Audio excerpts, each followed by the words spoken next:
alongside other items in the New Age bag of tricks, such as tarot reading and crystal healing, manifestation, that is, achieving material goals through sheer force of belief, using techniques like affirmations and visualization, has enjoyed an energized buzz over the past year, taken up by a shiny new cohort of fans.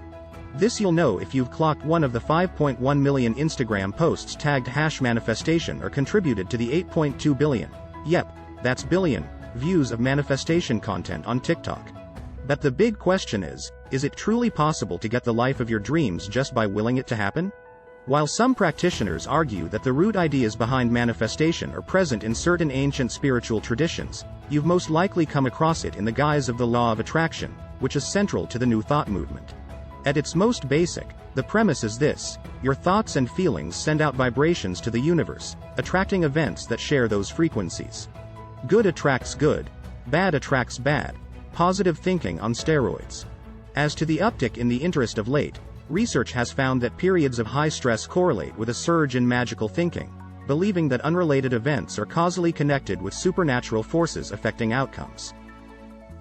Research from Tel Aviv University had found that exposing people to high stress conditions causes them to report a greater urge to knock on wood, and to knock more times when asked questions designed to elicit the ritual versus those exposed to a low stress environment.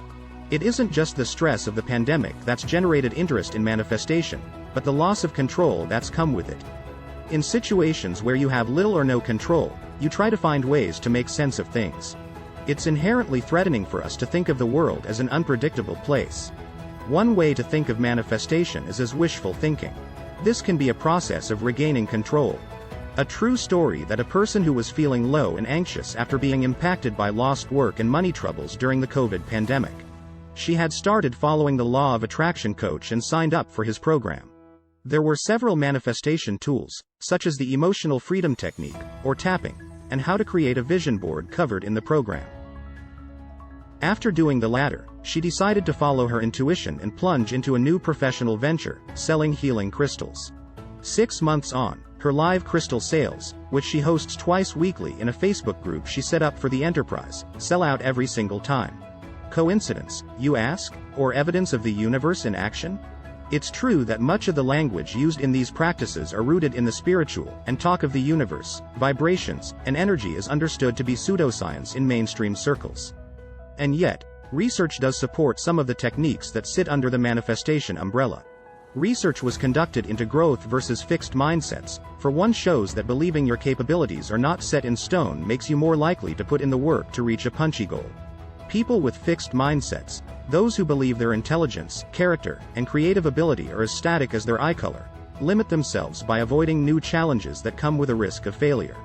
In doing so, they're less likely to learn new skills or to chip away at a tricky barrier to accomplishment, with ramifications for what they achieve in life. Conversely, those with a growth mindset thrive on a challenge, seeing failure as an opportunity to grow and develop.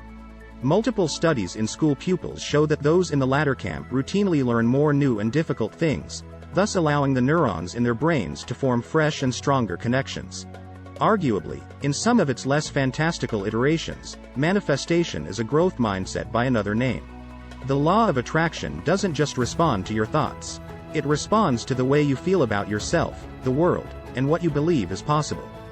You only go as far as you believe you're capable of. As for visualizations, they're used by professional and elite athletes thanks to a body of evidence that supports their efficacy. The success of the law of attraction lies not in visualizing your goals but in actioning them. It's the reason action boards are probably a lot better than vision boards, so that the emphasis is on the work they need to put in. The trick is to look at it daily, visualize the goals coming true, and do so using sensory integration. Imagine what the goal looks, feels, and tastes like.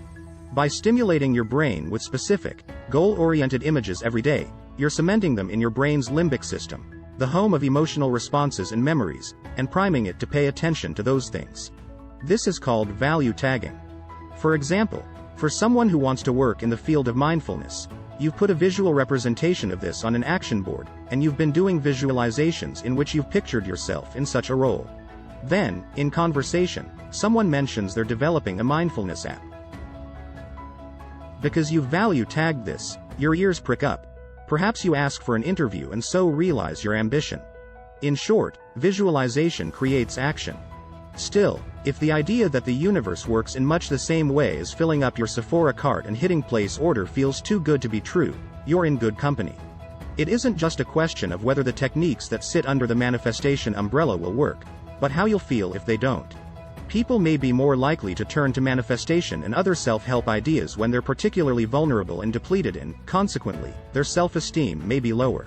Because interpretations of manifestation can be magical, if it doesn't work out, you might see it as your fault, which could then lead to negative rumination.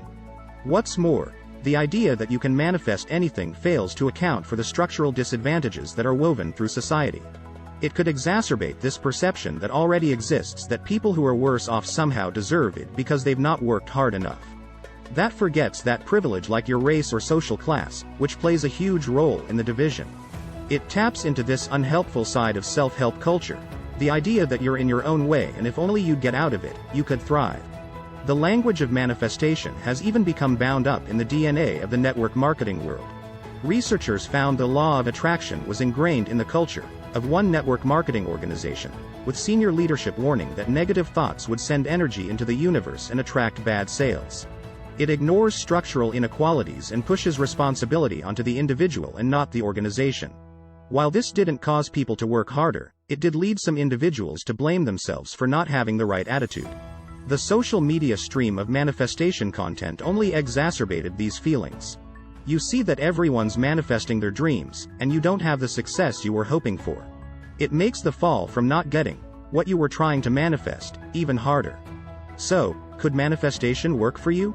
There are many positive aspects to manifestation rituals, pointing out that vision boards and intention setting can create positive emotional experiences and increase motivation and focus, all ingredients for supporting behavior change. In therapy, we often use imagery to help create emotional shifts and introduce new perspectives and solutions, or even reduce anxiety about the unknown. And, doubtless, carving out space to crystallize your desires can be a nourishing practice. One way of doing so is to create an annual action board. Blocking out some time, then sitting down with magazines and cutting out images that speak to something you'd like to bring into your life. An interior shoot could represent your goal of saving for a house deposit. Place it somewhere you'll see it at least twice a day and visualize what you want in detail. Imagine walking up the path to your home, the sensation of a fresh breeze on your face. But it's advice that comes with a caveat. It'd be unhelpful to put a lot of emphasis on things that you have very little control over.